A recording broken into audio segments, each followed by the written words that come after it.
Hello, welcome back to the reading of the poem of the Man God, written by Maria Valtorta, Volume 3. Chapter 281, Part 2. At the temple, they are aware of Ermasteus, of JohnofEndor, and of Syntyche. Is Syntyche not here? Asks Jesus after the first greeting.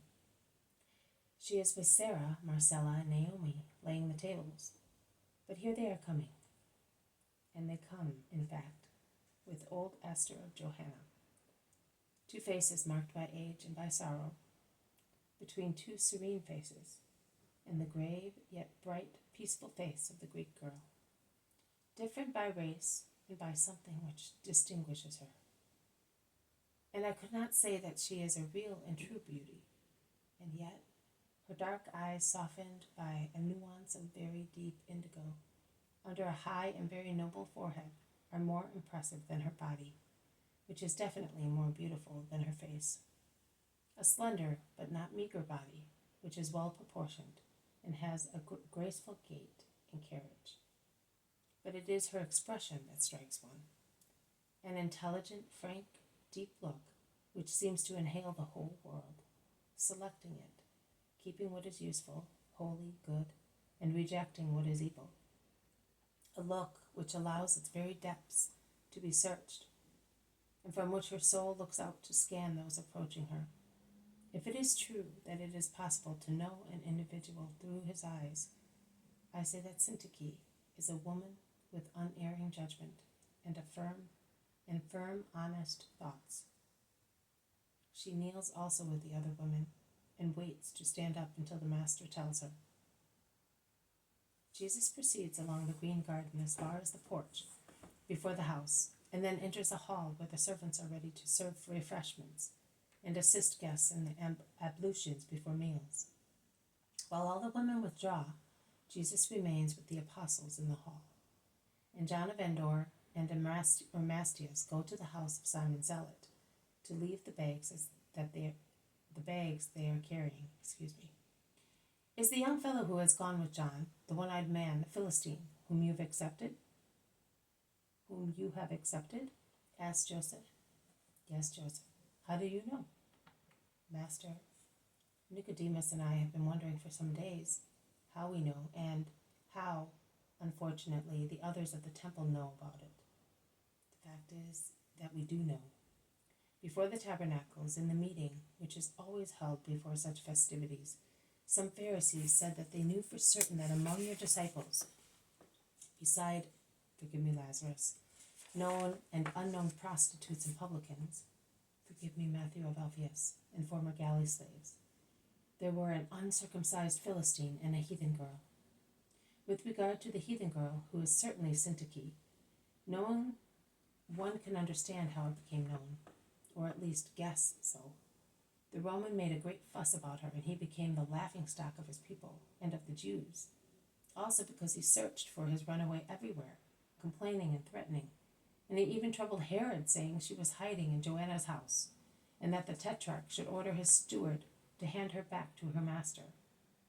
But it is strange, very strange, that it should be known that among the many men who follow you, there is an uncircumcised Philistine and a former galley slave. Do you not think so?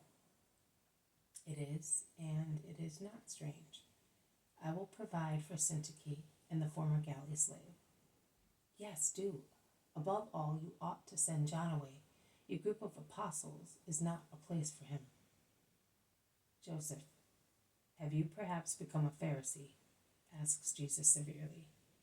No, but, and should I humiliate a soul which has been regenerated because of the silly scruple of the worst Pharisaism? No, I will not. I will provide for his tranquility, his, not mine. I will watch over his perfecting as I watch over innocent Margians. Really, there is no difference in their spiritual ignorance. One speaks for the first time words of wisdom, because God has forgiven him, because he is reborn in God, because God has embraced the sinner. The other speaks the same words, passing from a forlorn childhood to a boyhood. watched over by the love of man beside the love of God, and opens his soul to the sun like a corolla, and the sun enlightens him with himself. His Son, God, and one is about to speak his last words. Can your eyes not see that he is wearing himself out with penance and love? Oh, I would really like to have many JohnofEndor in Israel and among my servants. I would like you too, Joseph, and you, Nicodemus, to have hearts like his. And above all, I wish his informer had it, the vile snake that hides under the appearance of a friend and is acting as a spy before becoming an assassin. The snake that envies the bird its wings and lays snares for it to tear them off and enthrall it. No, the bird is about to change into an angel, and even if it could tear them off, which it will never be able to do, once they were put onto its slimy body, they would change into wings of a devil. Every spy is already a devil. But where can such a rogue be? Tell me, so that I may go at once and tear his tongue out, exclaims Peter. You had better pull his poisonous teeth out, says Judas of Alphaeus. No, it is better to strangle him, so he will not be able to hurt in any way. Such people can always be harmful, remarks the Iscariot firmly. Jesus stares at him and concludes, and can always lie, but no one must do anything against him. It is not worthwhile letting the bird perish to deal with the snake. With regard to Ermasteus, I am staying here in Lazarus' house, just for the circumcision of Ermasteus himself, who is embracing the holy religion of our people for my sake, and to avoid the persecution of narrow-minded Jews. It is the passage from dark to light. But it is not necessary to make light come to a heart. But I have agreed to calm down the susceptibility of Israel, and to show the true will of the Philistine to come to God. But I tell you, in the times of Christ, that is not necessary to belong to God.